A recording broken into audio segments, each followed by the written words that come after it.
একটা কথা জানো তো, তুমি যত মানিয়ে নিতে পারবে সে মানিয়ে নেওয়াটাই কিন্তু সুখ, এটাকেই কিন্তু সুখ বলে। তোমাদের কি মনে হয়, তোমরা কি বলো? তাই তো, আমি ঠিক বললাম তো? হ্যাঁ বন্ধুরা, আমি রুমা। রুমা অনস চ্যানেলে তোমাদের সকলকে অনেক বেশি স্বাগতম। শুরু করছি আমি নতুন আরেকটা ব্লগ। তো দেখতে থাকো ব্লগটা, আশা করছি তোমাদের ভালোই লাগবে। এই যে দেখো সকাল হয়ে গেছে, তো সকালবেলা আমার ভাত রান্না হয়ে গেছে, ডাল রান্না হয়ে গেছে, চা করেছি, চাও হয়ে গেছে। এখন চাটা খাবো।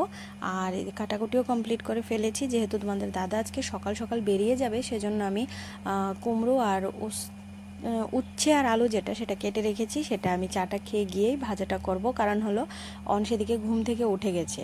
আর এদিকে দেখেছো তো আমাদের, এই যে দেখো অংশ কিন্তু হাই করছে।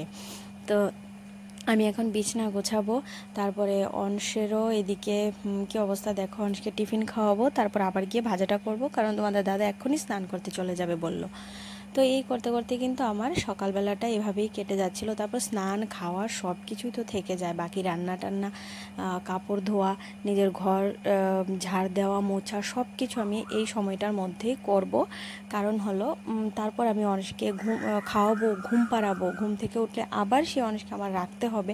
তো এই করতে করতে সব কিছু সেরে তোমাদেরকে আমি যা যা কিছু বললাম সবই কিন্তু সেরেছি। এখন কিন্তু বিকেলবেলা, দেখো বিকেলবেলা আমি অংশের সঙ্গে এখন ঘরের মধ্যে আমি ফুটবল খেলছি। আসলে ঠিক ঠিকানা থাকে না, বলো কি করব, অংশেরও খেলার সাথীও নেই, আর খেলার সেই কি বলবো আর। তো ঘরেই আমি খেলছি, কারণ বাইরে আমার বেশিক্ষণ খেলতে ভালোও লাগে না। তো এই জন্য আমি ভাবলাম যে না, চলো ঘরে একটু খেলি, ঘরে যেহেতু থাকছে সেহেতু। আর এদিকে এরকম খেলাধুলা করতে করতেই তো আমাদের দাদা চলে এসেছে স্কুল থেকে। এখন ও চাইছে কি বলো তো, চা। তো এখন আমরা চাটা খেয়ে নেব। তোমরা চাটা দেখে ভাববে না যে চাটা কেমন হয়েছে। আসলে কি বলো তো, চাটা আমি করে এনেছি, এনে বাইরে গিয়েছিলাম, চলো তোমাদের সঙ্গে আগে সেটা শেয়ার করি। তো বাইরে গিয়েছিলাম, এই জন্য চাটার মধ্যে না সর পড়ে গেছে। এই যে দেখো বাইরে আসলে এই কি বলে প্রাণীটার সঙ্গে কিন্তু অনেকটা সময় কাটিয়েছি আমরা। আর অংশ এদিকে একটা একটা করে অনেকগুলি বিস্কুট দিচ্ছিল এই পাপিটাকে। অংশ না খুব ভালোবাসে, পাপি বলো, মাংকি বলো, সব কিছুকে, পাখি বলো। ছোটোবেলা থেকেই তোমরা কিন্তু অনেক ভিডিওতে দেখেছো অংশ কিন্তু কিচ্ছু মানে দৌড়ে দিতে পারবো না। একটা পাপি আসলো তো, না দৌড়ে দিতে পারবো না, ওর জন্য এটা থাকতে হবে, একে খাবার দিতে হবে, তারপরে পাখিকেও খাবার দিতে হবে, তারপর মাংকিকে খাবার দিতে হবে। মানে বাচ্চার মনে অবুঝ, মানে একটা অবুঝ মনে, একটা অবুঝ প্রাণীর প্রতি যে কী রকম একটা ভালোবাসা আমি অনেককে দেখি, আর আমি অবাক হই যে আসলে আমরা কি সেরকমটা করি না। আমরা কি করি, আমরা মনে করি প্রাণী মানেই বুঝি আমাদের বুঝি আঘাত করবে। আসলে না গো, কিছুই করে না ওরা। এই যে দেখো অংশের বাবা একে ভাত মেখে দিয়েছিল পাপিটাকে, তারপর ভাত খেয়েছে। এই কথা বলতে বলতে দেখো চলে এসেছি, এখন সন্ধ্যা হয়ে গেছে, ভাবলাম যে চলো অংশকে একটু পরিয়ে নিই। আর অংশ না অনেক বায়না করে, আমি সারাদিন না অংশকে খুব মানে কি বলে অনেক রকমভাবেই কিন্তু পড়াশোনা করা, একবার শুয়ে বসে এই করতে করতে। এই যে দেখো আমি এবার চলে এসেছি রান্নাঘরে, আয়োজন দেখে বুঝতেই পারছো আজকে একটু চিকেন করা হবে। আর এদিকে অল্প একটু ভাত বসিয়েছি, অংশ খাবে, আর অংশের দাদুভাই যদি খায় তাহলে খাবে, না হলে রুটি আর চিকেন হবে এখন।